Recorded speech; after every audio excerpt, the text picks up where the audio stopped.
Hello and welcome to Stacey D's Kitchen. Today I am so excited because I'm going to show you how to make your own marshmallow fluff.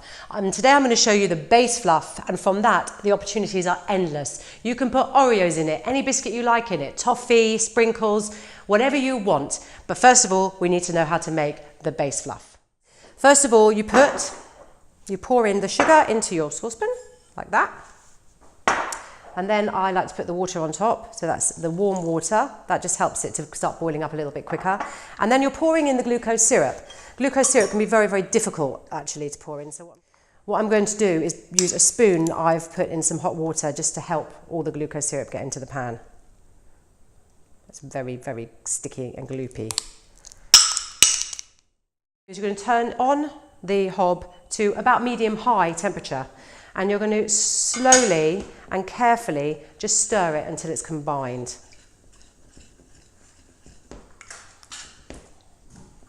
This should take about a minute. What you want to do now is you want to put the lid on your saucepan and you want to take the sugar up to a boiling point. And leave the lid on for around 4 to 5 minutes. What this will do is it will self-clean the sides of the pan, which means that you don't have to worry with pastry brushes or anything, and you know that your sugar is not going to crystallize, and it will be perfect. Pour in your egg whites, which have to be at room temperature. It's really important that they're at room temperature because it makes them much, much more voluminous when you're whisking them up. I'm then going to throw in the cream of tartar and my pinch of salt. Start your stand mixer on low speed. You want your egg whites to stay in their foamy stage. If the egg whites stay in foamy stage, then when you pour the sugar syrup into it, you'll find that they will puff up really, really quickly. We're now going to turn it up a little more to make sure that the eggs get into their foamy stage. And we're going to keep that going around whilst the sugar syrup is boiling. As you can see, the sugar syrup is now boiling nicely. Come and have a look. The sides are all clean because the steam has self-cleaned the sides. Now what we have to do is we have to let our sugar syrup bubble up until it reaches 116 degrees. So it's very important to take it up to that temperature, because if you don't, then you're not going to have really, really thick fluff. And it's very important you get a thick fluff. And the way you do that is to get your sugar syrup up to the right temperature. This is not one for the children, by the way. I'm going to turn this up just slightly now. Come and have a look. Come and have a look at the egg whites staying in their foamy stage. That is foamy stage. Let's have a look and check the temperature. I think it's going to be around 110, but I might be wrong. So we want to get it up to 116. So don't worry, that's absolutely fine. Just put your thermometer over on something safe and we'll check again in a minute. Come on, come on. There we are, we're almost there. When you are testing, be very careful not to touch the bottom of the pan, because if you're taking thermometer reading and touch the bottom of the pan, it won't be the correct reading. 116, yes. At 116, it is safe to turn off the hob.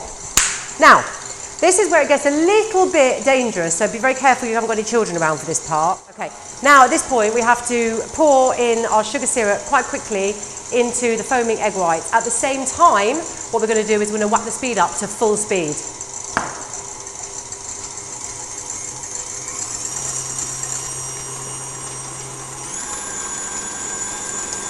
Be careful, you don't want it splurting out anywhere.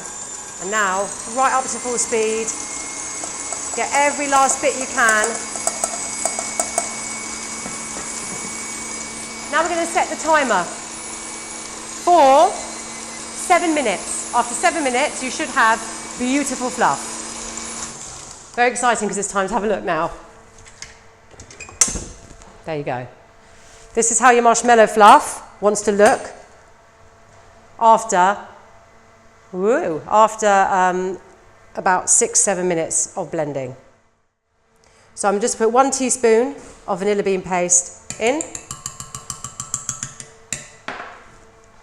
and then I'm going to mix it in again.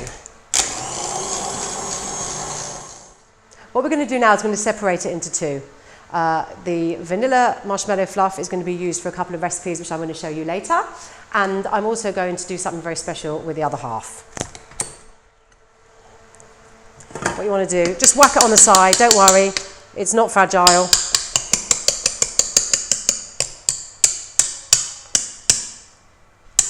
Let's try a bit? Yeah.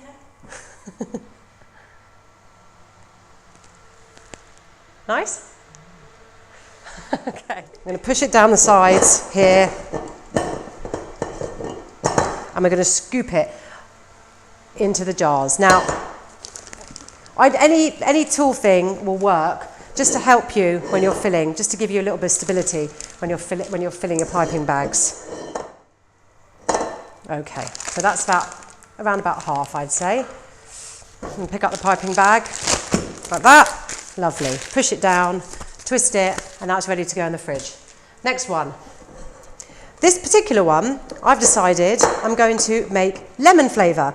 And the reason for that is in the next video, you're going to see how I make my lemon and ginger whoopie pies with a lemon marshmallow fluff. And all you have to do to make it lemon fluff is put half a lemon's worth of zest. Throw it in, boof, boof, boof. Don't worry too much if it's very lemony or not very lemony. It's up to you how much lemon you like. And whisk it in. This will give it just a nice hint of lemon. That's done. And we're ready to fill our piping bag.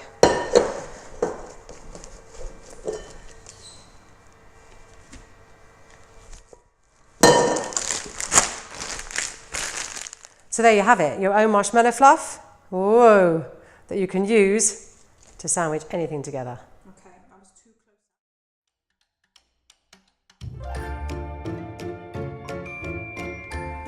If you like this video, then please click the subscribe button below, and then you'll be notified on any other videos that I do.